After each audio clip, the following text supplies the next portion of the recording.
বন্ধুরা দেখুন কেমন আমি লঙ্কা গাছ লাগিয়েছি, দেখুন কত লঙ্কা হয়েছে। দেখুন দেখুন কে বললো ছাদের উপরে কিছু হয় না, দেখতে পাচ্ছেন লঙ্কাগুলো। আমার খুব শখ গাছ লাগানো, জানেন।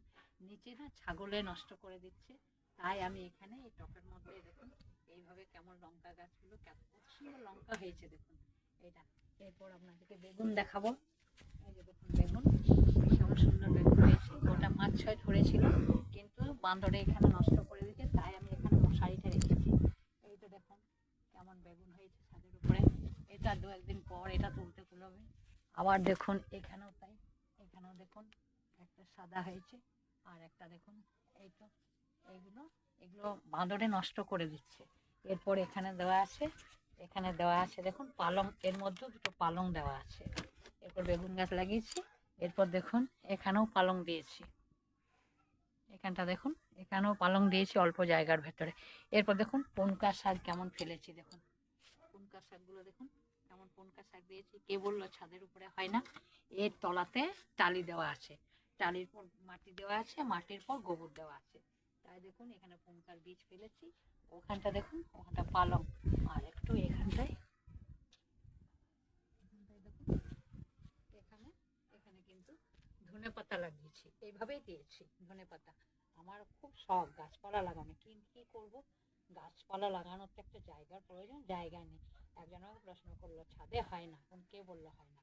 এরকম ভাবে তৈরি করলে সবই হবে। এরপর মাটিটা আরেকটু পুরু করে দিলে ভালো হতো। আমি টালি তলায় দিয়েছি, ছাদ নষ্ট হবে না, তলায় দিয়েছি। তলায় দেওয়ার পর তারপর আমি দেখুন এগুলো ধনে পাতা ছড়িয়েছি। দেখুন এই বীজগুলো আস্তে আস্তে 2-4 দিন হয়েছে, আস্তে আস্তে আস্তে আস্তে এগুলো হয়েছে। এবার পালংটাও মোটামুটি একটু একটু হয়েছে। তো যেটা মাটিতে হয় সেটা তো সেই সৌন্দর্যটা আর আসবে না। তো যাই হোক, এখন মোটামুটি এখন এইভাবেই একটু শখে আমি এগুলো লাগালাম। দেখুন বেগুনগুলো কি সুন্দর হয়েছে। এবার বিকেলবেলা আমাকে জল তুলতে হয়, এখানে মাটি তুলেছি, গোবর তুলেছি, জল তুলেছি। তাই আমি দেখুন আপনাদের দেখাচ্ছি যে ছাদে সব কিছু চেষ্টা করলে সব কিছু হয়। তাই আমি দেখুন এইগুলো আমি লাগিয়েছি। দেখুন আপনারা আপনাদের কেমন লাগছে দেখুন। সবাই তো সব কিছু নিচে লাগায়, কিন্তু ছাদে কজন তোলে এইসব। তাই আমি আমার নিজের শখে আমি এগুলো বিকেলে জল দিতে হয়, সকালে জল দিতে হয়। আমি যতটুকু হয় তবু আমি গাছ লাগিয়েছি, পরিশ্রম করে লাগালাম। যেটা হবার সেটা হবে, যেটা না হবার সেটা নিচেও হবে না, উপরেও হবে না। তো যাই হোক, আপনাদের আশীর্বাদে যাতে আমি সব কাজে এগিয়ে যেতে পারি। দেখুন আমি ছাদের উপরে কেমন কাণ্ড করছি। এরপর এখানে আছে আমার ধনে পাতা, আপনার ওই পুদিনা পাতা। এটাও দেখুন পুদিনার গাছ লাগিয়েছি, একটু একটু বড় হয়ে যায় তখন আবার এগুলোকে কেটে ফেলে দিই, তারপর আবার এগুলো হয়ে যায়। এবছর ফুল গাছ লাগাতে পারিনি, কারণ যেতে পারিনি বাইরে, বাঁকুড়ার কাজও বন্ধ রেখেছি। যাই হোক, টব নিয়ে এসে আবার এগুলো সব গাঁদা ফুল লাগাবো, কারণ পুজোর অসুবিধা হয়ে যাচ্ছে, পুজোর ফুল পাওয়া যাচ্ছে না। যাই হোক, আপনারা ভালো থাকুন।